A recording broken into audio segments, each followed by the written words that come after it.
WhatsApp everyone, welcome back to the channel. हम लोग पढ़ रहे थे एनवायरनमेंट एंड सस्टेनेबल डेवलपमेंट, जिसके अंदर हमने एनवायरमेंटल प्रॉब्लम्स के बारे में पढ़ा, कल पॉल्यूशन के बारे में पढ़ा। आज थोड़ा सा और डीप डाउन इसको लेके चलते हैं, थोड़ा और चीज़ें पढ़ते हैं और चैप्टर को समाप्त करते हैं। It is a very easy chapter, मतलब इसमें मुझे पर्सनली ऐसा लगता है कि तुम सब जानते हो, तुम सब सर्वगुण संपन्न हो इस चैप्टर में, तो मुझे थोड़ी मेहनत कम करनी पड़ती है, बट ठीक है, मेहनत तो करनी ही है हमने। चलिए जल्दी से शुरू करते हैं और चैप्टर को खत्म करते हैं। Let's begin.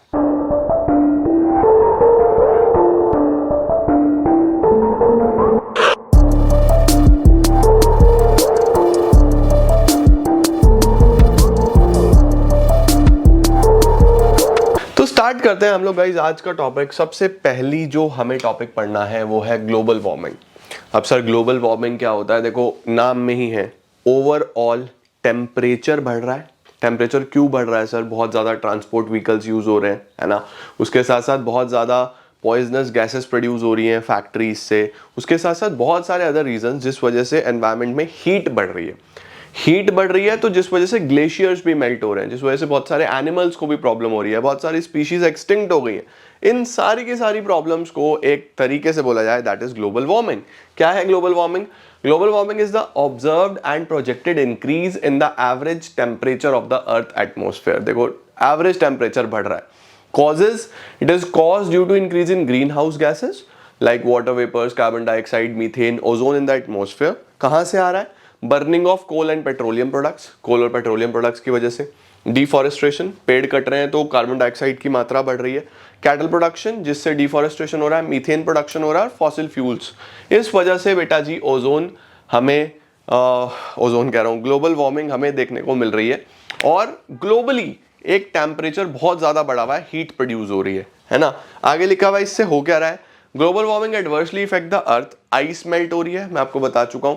Specially at the earth poles it has led to a steep rise in sea level and coastal flooding, जिस वजह से ग्लेशियर्स मेल्ट हो रहे हैं, पानी की मात्रा ज्यादा हो रही है, फ्लड्स बहुत ज्यादा आ रहे हैं। ठीक है। Hurricanes and other tropical storms, हमें स्टॉर्म्स देखने को मिल रहे हैं। Tropical diseases, malaria, cholera, dengue, chikungunya, इस तरीके की बुखार बहुत ज़्यादा फैलते हैं। उसके बाद बहुत सारी स्पीशीज जैसे पोलर बियर्स वगैरह जो एक्सट्रीम ठंड में रहना पसंद करते हैं, वो एक्सटिंक्ट होते जा रहे हैं, है ना। ये मेजर एक प्रॉब्लम है जिसको हम ग्लोबल वार्मिंग बोलते हैं। इस तरीके का डायग्राम बच्चों जरूर एग्जाम में आ सकता है बना हुआ, तो आपको एकदम पहचान लेना है कि दिस इज ग्लोबल वार्मिंग। ठीक है। पिक्चर बेस्ड क्वेश्चन काफी आएंगे इस चैप्टर से। Then ozone depletion. Sir what is ozone depletion? अब हमारे अर्थ को यूवी रेस से प्रोटेक्ट करने के लिए एक लेयर है जिसको हम ओजोन लेयर बोलते हैं, आप सब जानते हो, है ना। वो ओजोन लेयर हमें हार्मफुल रेस से प्रोटेक्ट करती है, यूवी रेस से प्रोटेक्ट करती है जो बाहर से आ रही होती हैं, और वो हमें स्किन प्रॉब्लम्स क्रिएट कर सकती है। अगर वो ऐसे ही एंटर कर जाएगी, वो हमें बहुत सारी डिजीजेस लेके आ सकती है जो अगर फ्रीली एंटर कर जाए। तो नेचर यार अपने आप में हर चीज का इलाज करता है, तो एक ओजोन लेयर ऑलरेडी बना हुआ है, but due to extreme pollution की वजह से, बहुत सारे हवा में इस तरीके के एलिमेंट्स होने की वजह से उस ओजोन लेयर में एक होल हो गया है, जो समय के साथ धीरे धीरे बड़ा होता जा रहा है, जिस वजह से यूवी रेज एंटर कर रही हैं और बहुत सारी स्किन डिजीजेस, बहुत सारी प्रॉब्लम्स आप लोग देख रहे हो देखने को मिल रही है। इस पर्टिकुलर सिनेरियो को ही हम ओजोन डिप्लीशन बोलते हैं। Ozone depletion refers to destruction of ozone in the ozone layer. Ozone खत्म हो जाता है due to presence of chlorine from man made chlorofluorocarbon. Major जो इसका कारण है वो क्लोरोफ्लोरोकार्बन्स हैं। सर ये क्लोरोफ्लोरोकार्बन्स कहाँ से आते हैं? देखो क्लोरोफ्लोरोकार्बन्स कूलिंग सब्सटेंसेस में मिलते हैं, जैसे एसी में, रेफ्रिजरेटर्स में, इनमें। देखो लिखा हुआ है the problem is caused by high level of chlorine and bromine compound in the stratosphere. Chlorofluorocarbons which is used as a cooling substance in AC और रेफ्रिजरेटर, या फिर एरोसोल प्रोपेलेंट्स और ब्रोमोफ्लोरोकार्बन्स जो बेसिकली फायर एक्सटिंग्विशर्स में use होते हैं, इनका बहुत ज्यादा एयर में प्रेजेंट होना ये ओजोन खत्म कर देते हैं, ओजोन लेयर प्रॉब्लम में आ जाएगी। आगे लिखा हुआ है अगर ऐसा हो गया तो उससे क्या होगा? यूवी रेडिएशन एंटर कर जाएंगी और डैमेज करेंगी लिविंग ऑर्गेनिजम्स को। UV radiation seems to be responsible for skin cancer, skin cancer देखने को मिलता है। Also influence growth of terrestrial plants, terrestrial plants की भी ग्रोथ पे इंपैक्ट करती हैं। राइट। कैसे एनवायरमेंट को बचा सकते हैं बच्चों? सोशल अवेयरनेस से, जैसे हम पढ़ रहे हैं, हम अगर अवेयर हो जाते हैं, इन चीज़ों को कम से कम यूज़ करते हैं, व्हीकल्स को कम से कम यूज़ करते हैं, कूलिंग सब्सटेंसेस को कम से कम यूज़ करते हैं, तो ओजोन लेयर को बचाया जा सकता है। इसी तरीके से पेड़ ज़्यादा से ज़्यादा लगाते हैं, इस तरीके की प्रॉब्लम से बचा जा सकता है। तो सोशल अवेयरनेस सबसे पहले इंपॉर्टेंट है। पॉपुलेशन कंट्रोल पे हमें ध्यान देना होगा। एफॉरेस्ट्रेशन, पेड़ लगाना। इंडस्ट्रियल और एग्रीकल्चरल पॉल्यूशन ध्यान से करना। देखो, सामान बनेगा तो पॉल्यूशन तो होगा, लेकिन अगर आप proper waste management practices follow करते हो, वेस्ट को ठीक से मैनेज किया जाए, तो इन सारी चीजों से बचा जा सकता है। वाटर मैनेजमेंट, वाटर देखो क्या लिखा हुआ है, river water should be kept clean and provisions to be made to supply clean drinking water. Management of solid waste, ये मैं आपको बता चुका हूं, जितना भी ह्यूमन वेस्ट है या फैक्ट्री से निकल रहा है जो वेस्ट, उन सबको प्रॉपरली मैनेज करना पड़ेगा, तो पॉल्यूशन से बच जाएंगे, इन सब प्रॉब्लम से बच जाएंगे। तो मेजर्स आपसे जरूर पूछ सकता है, तो ध्यान से एक बार देख लेना। नेक्स्ट आता है, ये हो क्यों रहा है, क्या कारण है इस सारी चीजों के, एनवायरमेंटल क्राइसिस के। ये हम पीछे भी पढ़ के आए हैं बच्चों, और अभी फिर से ये आ रहा है। क्या मेजर कारण है? नंबर 1, पॉपुलेशन एक्सप्लोजन, बहुत ज्यादा पॉपुलेशन, और इंडस्ट्रियल रेवोल्यूशन। इंडस्ट्रीज ग्रोथ के लिए हम लोग कुछ भी कर रहे हैं, हम लोग ध्यान ही नहीं दे रहे हैं कि नेचर का क्या इंपैक्ट आ रहा है, नेचर खराब हो रहा है, किस तरह की चीजें, उस पर कोई सोच ही नहीं रहा है। तो मेजर पॉपुलेशन एक्सप्लोजन और इंडस्ट्रियल रेवोल्यूशन, इससे बहुत प्रॉब्लम्स आ रही हैं। एक्सटेंसिव एक्सट्रैक्शन, देखो एक होता है एक्सट्रैक्ट करना रिसोर्सेज को, एक होता है जरूरत से ज्यादा एक्सट्रैक्ट करना। वही वाली बात है ना, कैरिंग कैपेसिटी हम इतना ज्यादा उसको एक्सट्रैक्ट कर रहे हैं कि वो रीजनरेट हो ही नहीं पा रहा, राइट। तो इस तरीके से तो रिसोर्सेज खत्म हो जाएंगे। तो बहुत ज्यादा एक्सटेंशन जो हो रहा है रिसोर्सेज का, वो भी गलत है। एक्सटिंक्शन ऑफ मैनी रिसोर्सेज, बहुत सारे रिसोर्सेज एक्सटिंक्ट हो चुके हैं जो हमें देखने को नहीं मिलेंगे आने वाले समय में। तभी तो बोलते हैं ना, सेव वाटर, इस तरीके की चीजें बचाओ, नहीं तो आने वाली जनरेशंस को नहीं दिखने वाली ये चीजें। एफिलिएंट कंजम्पशन एंड प्रोडक्शन स्टैंडर्ड्स, हमारे जो कंजम्पशन और प्रोडक्शन स्टैंडर्ड्स हैं बहुत ज्यादा उल्टे सीधे हैं, जिस वजह से बहुत ज्यादा वेस्ट जनरेट होता है और एब्जॉर्प्टिव कैपेसिटी से बाहर है। एनवायरनमेंट उसको एब्जॉर्ब नहीं कर सकता, इतना वेस्ट जनरेट कर रहे हैं हम लोग। एयर एंड वाटर पॉल्यूशन इसका मेजर कॉज है। ग्लोबल वार्मिंग, ओजोन डिप्लीशन इसका मेजर कॉज है। तो ग्लोबल वार्मिंग, ओजोन डिप्लीशन पे ध्यान देना है, पॉल्यूशन पे ध्यान देना है, तो हम एनवायरमेंटल क्राइसिस से बच सकते हैं।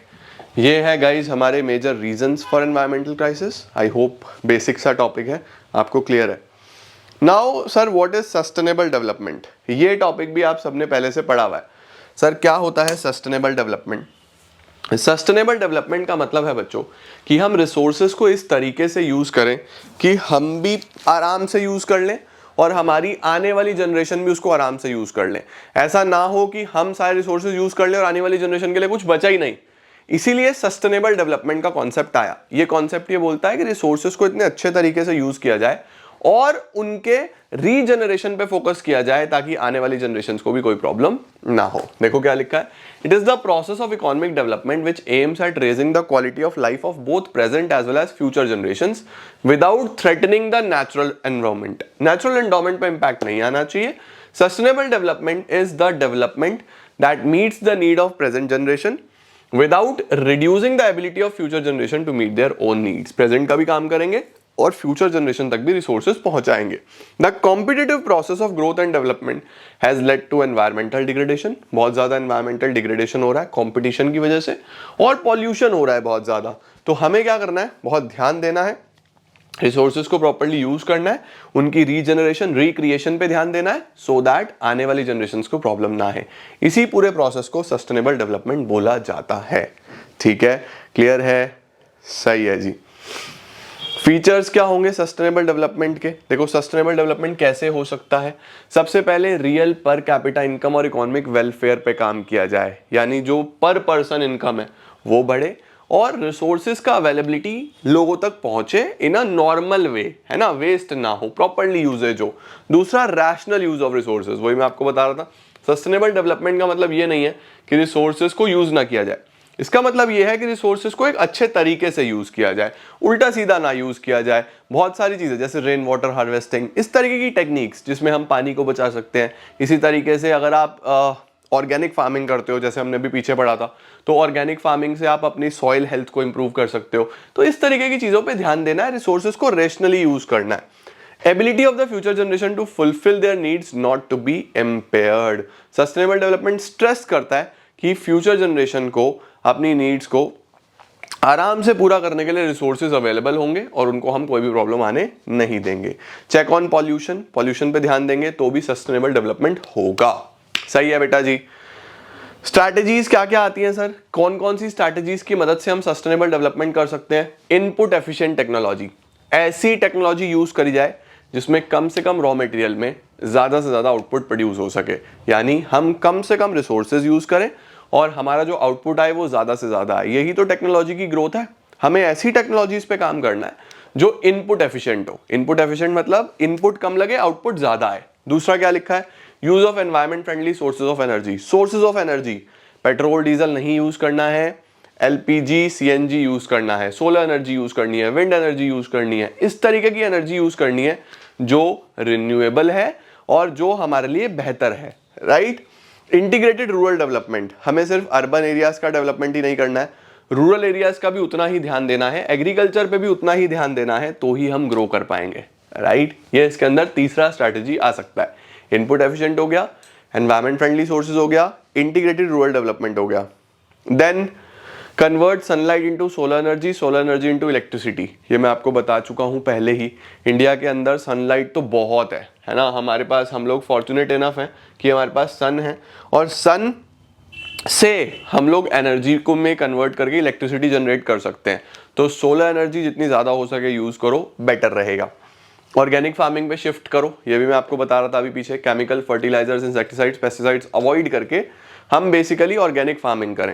And manage the waste, waste को प्रॉपर्ली मैनेज किया जाए, वेस्ट को ऐसे ही कहीं भी ना डाल दिया जाए, वेस्ट मैनेजमेंट प्रैक्टिसेस फॉलो करी जाए तो बेटर चीज़ें हो सकती हैं। उसके बाद आ सकता है बेटा हमारे पास पब्लिक मीन्स ऑफ ट्रांसपोर्ट। आप अपने अपने व्हीकल्स ना यूज करके public means of transport use करो, कम पॉल्यूशन होगा, राइट। उसके बाद लिखा हुआ है awareness to conserve natural assets. लोगों में अवेयरनेस स्प्रेड करी जाए कि किस तरीके से हम अपने नेचुरल एसेट्स को सेव कर सकते हैं हमारी फ्यूचर जनरेशंस के लिए। उसके बाद laws for disposal of chemical effluents, जितने भी केमिकल वेस्ट हैं या जितने भी ऐसी फैक्ट्रीज हैं जो केमिकल वगैरह यूज करती हैं, उनके स्ट्रिक्ट लॉज होने चाहिए कि कैसे वो उसको डिस्पोज ऑफ करेंगी। अगर वो कहीं भी डिस्पोज ऑफ करती पाई जाए तो उनको पनिशमेंट्स दी जाए। तो देखो स्ट्रैटेजीज में हमारे पास 9 पॉइंट्स हैं, कोई भी 6, एनी 6 पॉइंट्स जो आपको याद हो जाएं आसानी से, वो आप सस्टेनेबल डेवलपमेंट की स्ट्रैटेजीज में याद कर सकते हो और एग्जाम में लिख के आ सकते हो। तो ये था गाइज हमारे पास एनवायरमेंट, छोटा सा सिंपल सा चैप्टर। आई होप आपको सारा समझ में आया होगा। एक बार एनसीईआरटी रीडिंग या जो भी बुक है वो रीडिंग जरूर लेना एंड चीज़ें समाप्त हो जाएंगी। All right, I hope everything is clear guys. बहुत जल्दी मिलते हैं न्यू वीडियो के साथ। एक चैप्टर बचा है इंडिया चाइना पाकिस्तान, उसको कंप्लीट करते हैं, इंडियन इको समाप्त। Thank you so much everyone.